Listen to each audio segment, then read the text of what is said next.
మిత్రులారా డిఎస్సికి సంబంధించినటువంటి చాలా మంది ఆస్పిరెంట్స్ అయితే మేము టెట్కి సంబంధించినటువంటి మార్క్స్ అనేటువంటిది మేము వాళ్ళకి ఇచ్చాము, బట్ అప్డేట్ కాలేదని కొంతమంది చెప్తూ ఉన్నారు. నవంబర్లో మరో టెట్ ఉంటుందా లేదా అనేటువంటిది కొంతమంది చెప్తున్నారు. అదేవిధంగా ఫిబ్రవరిలో డిఎస్సి నోటిఫికేషన్ వస్తుందా అని కొంతమంది అడుగుతున్నారు. ఫైనల్ కీలో కూడా కొన్ని తప్పులు అనేటువంటిది మిస్టేక్స్ అనేటువంటిది ఉన్నాయని వాటిని చేంజ్ చేస్తారా అనేటువంటిది కొంతమంది అడుగుతూ ఉన్నారు. దీనికి సంబంధించింది ఎలా మనం ఆబ్జెక్షన్స్ అనేటువంటిది చేయొచ్చు, గతంలో కూడా ఎలా ఇచ్చారనేటువంటిది ఒకసారి మనం అయితే చేయొచ్చు. ఎందుకంటే జిఆర్ఎల్ ఇంకా రాలేదు కాబట్టి జిఆర్ఎల్లో అవన్నీ కూడా ఫైనల్ చేసిన తర్వాతనే జిఆర్ఎల్ అనేటువంటిది ఇవ్వడానికి అవకాశం ఉంటుంది, చేంజ్ చేయడానికి కూడా అవకాశం అయితే ఉంటుంది. కాబట్టి మనమైతే దానికి ఏ రకంగా అయితే మనము దానికి జీమెయిల్లో మనం ఏ రకంగా పంపాలనేటువంటిది ఒకసారి తెలుసుకుందాము. అదేవిధంగా జిఆర్ఎల్ ఎప్పుడు వస్తుంది అనేటువంటిది చాలామంది అడుగుతూ ఉన్నారు. 1:3 అనేటువంటిది 1 వీక్ పడుతుంది, నిజంగా 1 వీకే పడుతుందా, ఎక్కువ టైం పడుతుందా అనేటువంటిది, అదేవిధంగా సర్టిఫికేట్ వెరిఫికేషన్ అనేటువంటిది ఎప్పుడు ఉండొచ్చు అనేటువంటిది, ఈ అన్ని విషయాలు కూడా పూర్తిగా తెలుసుకోవడానికి ప్రయత్నం అయితే చేద్దాం. మొదటగా చూస్తున్నటువంటి వాట్స్ ఫ్రెండ్స్ ఎవరైతే ఉన్నారో తప్పకుండా తంబు సింబల్ పైన ప్రెస్ చేసి ఒక్కసారి లైక్ ఇస్తారని, అదేవిధంగా సబ్స్క్రైబ్ చేసుకుంటూ మనస్ఫూర్తిగా కోరుకుంటూ వీడియోలోకి వెళ్ళిపోదాం. మెయిన్గా చూసినట్లయితే టెట్కి సంబంధించినటువంటి మార్క్స్ అప్డేట్ అయ్యాయా లేదా అనేటువంటిది ఎలా చూసుకోవాలనేటువంటి చెప్తున్నానండి. Print your filled in application form అనేటువంటిది ఇక్కడ చూడండి.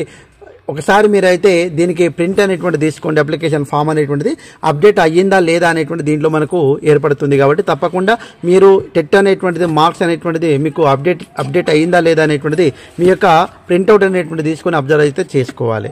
తర్వాత మీకున్నటువంటి దాంట్లో దాదాపుగా చాలామంది ఇంకా రెస్పాన్స్ షీట్ అనేటువంటిది మేము తీసుకోలేదు సార్ అని చెప్తూ ఉన్నారు. ఇక్కడ రెస్పాన్స్ షీట్ అనేటువంటిది కింద ఒక 5వ ఆప్షన్లో ఉందండి. రెస్పాన్స్ షీట్ అనేటువంటి దానిపైన క్లిక్ చేస్తే మీకు సంబంధించినటువంటి హాల్ టికెట్ నెంబరు, అదేవిధంగా దానికి సంబంధించినటువంటి ఇన్ఫర్మేషన్ అందిస్తే రెస్పాన్స్ షీట్ అనేటువంటిది వస్తుందండి మనకు. అదే రకంగా కొన్ని క్వశ్చన్లు దాదాపు ఎగ్జాంపుల్ చెప్తున్నాను నేను. ఏదైనా ఒక క్వశ్చన్లో మిస్టేక్స్ అనేటువంటిది ఇచ్చారండి మనకు. ఫస్ట్ క్వశ్చన్ ఐడి అనేటువంటిది మనం రాయాలండి. క్వశ్చన్ ఐడి, అదేవిధంగా అది కరెక్టు అంటే వాళ్ళు ఎగ్జాంపుల్ చెప్తున్నా, వాళ్ళు యూఎస్ఏ అనేటువంటిది ఆన్సర్ 4వ ఆప్షన్ కరెక్టు అంటే ఫైనల్ కీలో 4th ఆన్సర్ అన్నారు వాళ్ళు. కానీ మనము ఇప్పుడు ఆబ్జెక్షన్ కీ అనేటువంటిది ఆప్షన్ 2 అనేటువంటిది, అదేవిధంగా ఎప్పుడు జరిగింది ఎగ్జామ్ డేట్ అనేటువంటిది, అదేవిధంగా దాంతోపాటు సెషన్ అనేటువంటిది, ఇవన్నీ కూడా క్లియర్ కట్గా మనమైతే ఒక మెయిల్ అయితే చేయాలండి. ఎందుకంటే ఇవన్నీ క్లియర్గా ఉండాలి. క్వశ్చన్ ఐడి కావచ్చు, వాళ్ళు అనుకున్నటువంటి ఆన్సర్ ఏది, అదేవిధంగా డేట్ కావచ్చు, అదేవిధంగా సెషన్ అనేటువంటిది క్లియర్ కట్గా అయితే మనం మరొకసారి ప్రయత్నం అయితే చేయాలి. కాబట్టి అవి చేసేటప్పుడు దానికి సంబంధించినటువంటి మెయిల్ ఐడి ఇక్కడ ఉంది చూడండి.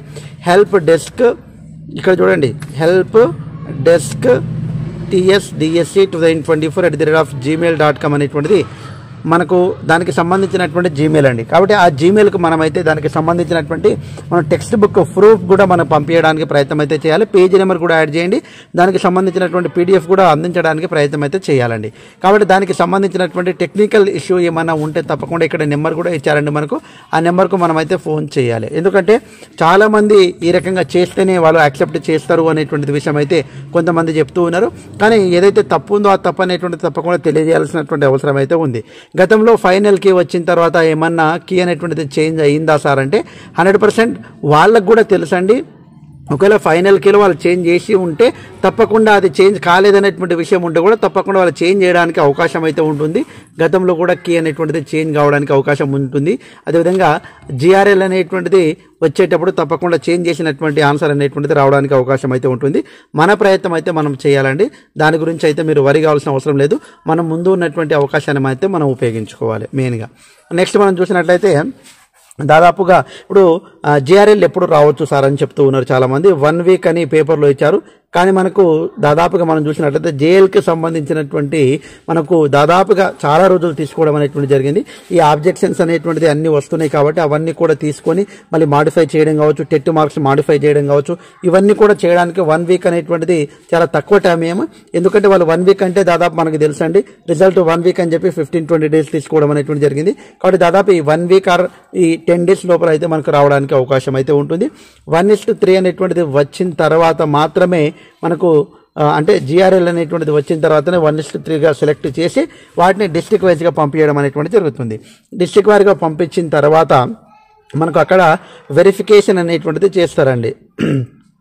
సర్టిఫికేట్ వెరిఫికేషన్ అయిపోయిన తర్వాత పోస్టింగ్ అనేటువంటిది ఇవ్వడం అనేటువంటి జరుగుతుంది. ఇదంతా ప్రాసెస్ అయితే ఈ మంత్ మొత్తానికైతే పడుతుందని నాకైతే అనిపిస్తూ ఉన్నది. ఇంకా చాలామంది ఏం అడుగుతూ ఉన్నారంటే అన్న నవంబర్లో టెట్ ఉంటుందా అనేటువంటి విషయం అయితే చాలామంది అడుగుతున్నారు. 100% నవంబర్లో టెట్ ఉంటుంది, మీరు దాని గురించి వరి కావాల్సినటువంటి అవసరం లేదు. అదేవిధంగా దానికి సంబంధించినటువంటి ఎగ్జామ్ అనేటువంటిది కామన్గా జనవరిలో ఉంటుంది, ఇదంతా మనందరికీ తెలుసండి. అదేవిధంగా ఫిబ్రవరిలో మనకు దానికి సంబంధించినటువంటి డిఎస్సి నోటిఫికేషన్ కూడా ఉంటుందండి. కాబట్టి ఎలాంటి అనుమానం పడొద్దు.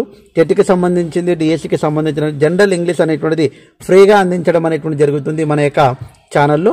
కాబట్టి వాటిని అన్నింటిని ఉపయోగించుకోండి. రెగ్యులర్గా మీకు ఇంగ్లీష్కి సంబంధించినటువంటి క్లాసులు, ప్రాక్టీస్ పేపర్స్ అవన్నీ ఫ్రీగా కావాలంటే తప్పకుండా కామన్గా ఇంగ్లీష్ వరల్డ్ అనేటువంటిది ఇంకో ఛానల్ ఉంది మనకు.